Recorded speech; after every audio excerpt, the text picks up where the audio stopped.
Tom Kenny here with you on the Sports Hit List by the fans for the fans with two of my favorite fans, Shawn and Kieran. To my right.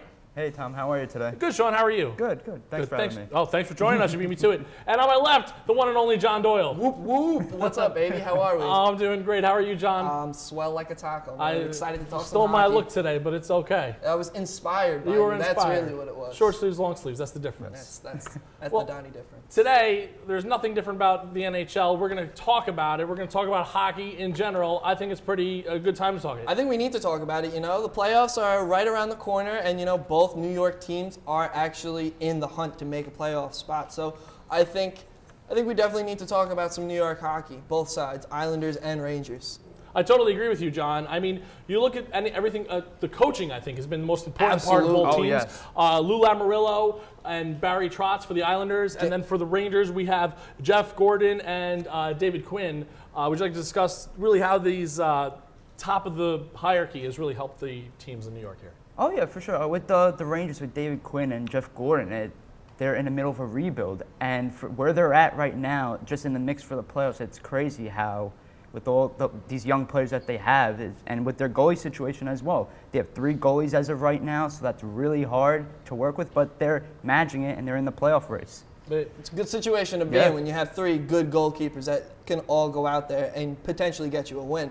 You know what I like to focus in on is like, when the Rangers first started this rebuild, they sent a letter home to all season ticket holders and said, you know, be prepared to watch some gruesome years of hockey. Like, this is not going to be good. And what are we, 3 years into the rebuild now, and we're already looking at a potential playoff team? I'd like to thank John Davidson for that. And it's also kind of astonishing, you know, you have a guy like Sam Dolan who owns the Rangers, and you see such great things happening with the Rangers, but he can't seem to compute it to the basketball, but that's neither here nor there. But again, like you said, Ter Stegen, like this guy came out of nowhere from the minor leagues. I mean, he didn't come out of nowhere. Like we said, Jeff Gordon, this team is just drafting great, and the Islanders as well, and it's just great to see. I think it's actually better for hockey that the Rangers and the Islanders are actually in the mix, because I'd say New York is possibly one of the biggest, I'd say, media grabs, because what do we contribute hockey with when it comes to hockey? Like, what is the team that stands out to you? For me, it's the Blackhawks and the Rangers. So when those two teams, those two teams are in the mix, I think it's good for hockey. So with the Rangers being good, I think hockey is getting back to its glory. Yeah, no, Madison Square Garden, the glory days of hockey. You look back at the 90s when the Rangers won in 94. Exactly. How big that was for this city. Mm-hmm. The Islanders finally getting into the playoffs, finally getting past the first round a couple years ago, I think in last 2016. year, yeah. Well, 2016 they lost to the Wild, but the Islanders getting past the first round, the Islanders doing well.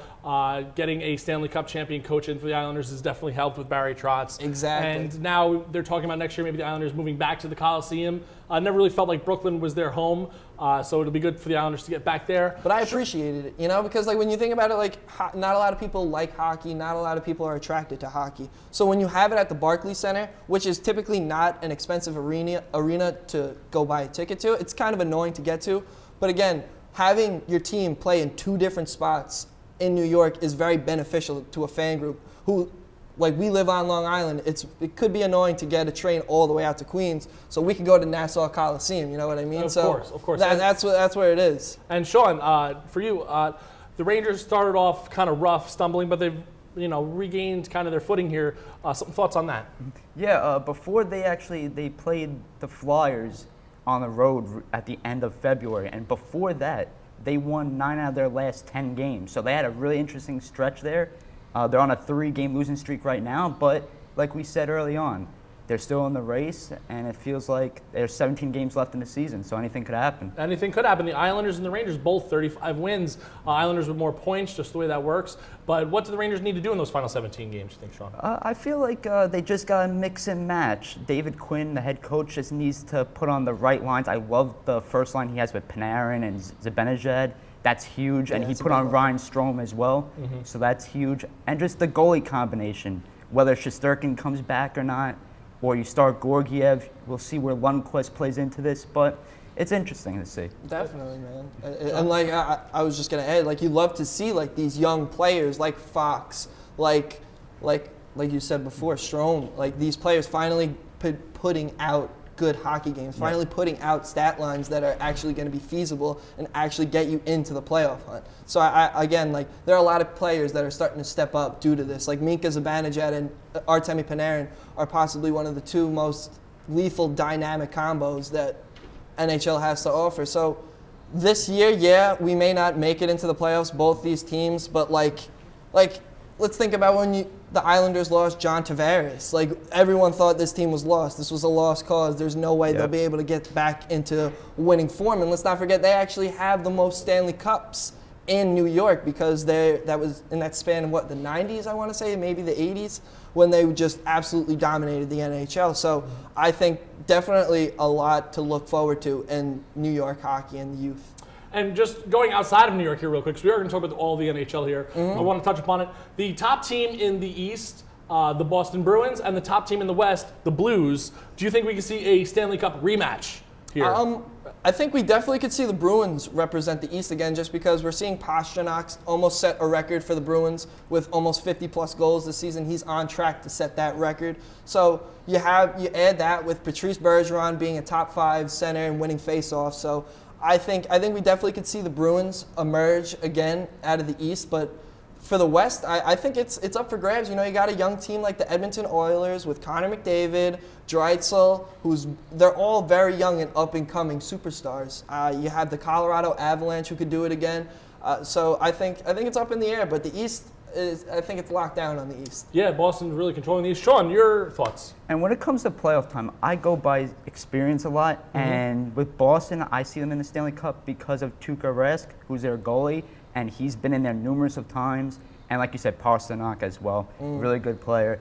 Bergeron, Marchand, those guys. Exactly. They have the depth and experience. They have the That's depth. the thing. And like we saw last year with the Tampa Bay Lightning, like they get just almost there every year, but they can't seem to get past it because they don't have that type of caliber player to get them over the edge. And when it comes to hockey, are there any wild card teams, maybe like the Maple Leafs who have John Tavares, or a team like that? Oh, there's always a wild card type team, and The Golden Knights. There we go. You said it. You stole my answer. And we're gonna go with son of a gun. I would say the Golden Knights as well, because of Marc-Andre Fleury. Because remember when he was a Pittsburgh Penguins goalie, Exactly. all those Stanley Cups he got there, Exactly, the experience. We've been saying experience is a big deal. That's what, and for me, again, I was going to say the Golden Knights, just because like they did it last year. Like they're a team that is in the hunt, and they just drafted this team. Like, it's amazing. It just goes to show you what good coaching and what good presidential and GM moves can do for a good hockey team. And we're seeing the same exact thing starting to play out for the New York team. So it's exciting things to watch. I agree completely. Exciting time for hockey. Thank you for joining me here on the Sports Hit List with Shawn Kiernan. Thank you for having me today. Wonderful to have you. And John Doyle. Whoop, whoop in the troop. Make sure you follow us on Instagram, Twitter, YouTube, Facebook, all the social medias. For my two friends here, I'm Tom Kenny. Thanks for watching. Hasta la pasta.